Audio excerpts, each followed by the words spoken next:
The crimson cord.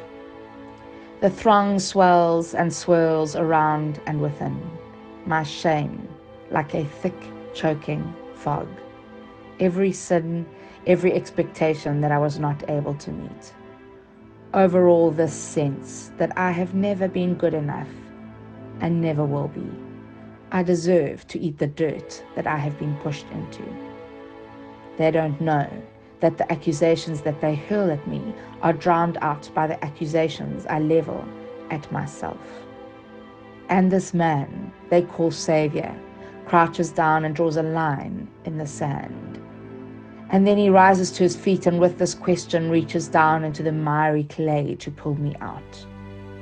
Who is there left to accuse you, woman?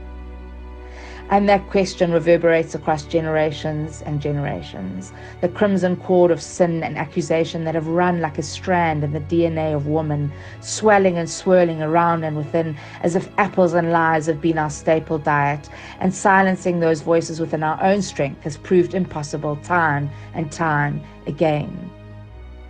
The crimson cord that is our shame. How we want to hide it away.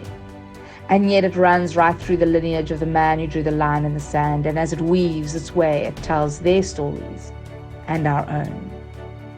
It tells the story of the daughter-in-law left, shunned and destitute, who had to maneuver and manipulate, and in fact bring on herself shame that she was not due, all to get the basic fair treatment that she was due.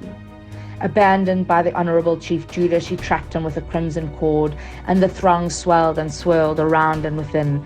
The crimson cord weaves through the life of Tamar and on. It tells the story of a woman whose life was sin, whose good deeds and kindness could not bleach the shame. But Rahab saw the power of God and threw a crimson cord from her window, desperate to tie herself to the people of God. And the throng swelled and swirled around and within. The crimson cord weaves through the life of Rahab and on. It tells the story of a widow and her mother-in-law, society's leftovers, no position, no power, and no influence. But Ruth saw the goodness of God. She trusted and obeyed. In a moment of pure vulnerability, her crimson cord bare and exposed, her kinsman redeemer, a foreshadow of what was coming. And the throng swelled and swirled around and within. The crimson cord weaves through the life of Ruth and on. It tells the story of a wife drawn into a moment of sin through no choice of her own, shame and accusation that she had to shoulder and bear, although they did not belong to her. And the throng swelled and swirled around and within. The crimson cord weaves through the life of Bathsheba and on. And then a young woman who nobody believed, whose swelling belly pulled the crimson cord tight around her waist, who had to trust God and have faith to resist the accusations, the throng that swelled and swirled around and within. And finally Mary gave birth and cut the cord. The man who drew the line in the sand was here.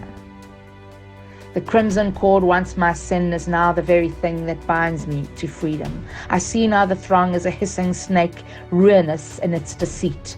Woman, you, he hisses and splatters, anything he can get me to believe that will stop me from seeing that crimson cord that runs from generation to generation until it ties us to that one simple truth. We were made in love, by love, for love. By the act of creating woman, God did something powerful and beautiful and unique. Within the feminine identity rests a specific and glorious reflection of God himself. And as we start to see that crimson cord as the answer to the question, who is there left to accuse you, woman? Our tears fall in a cascade on his feet, and our hair falls forward to dry them. We take everything we have, the very best of ourselves, and pour it like essence at his feet. And finally we ask ourselves, who is there left to accuse you, woman?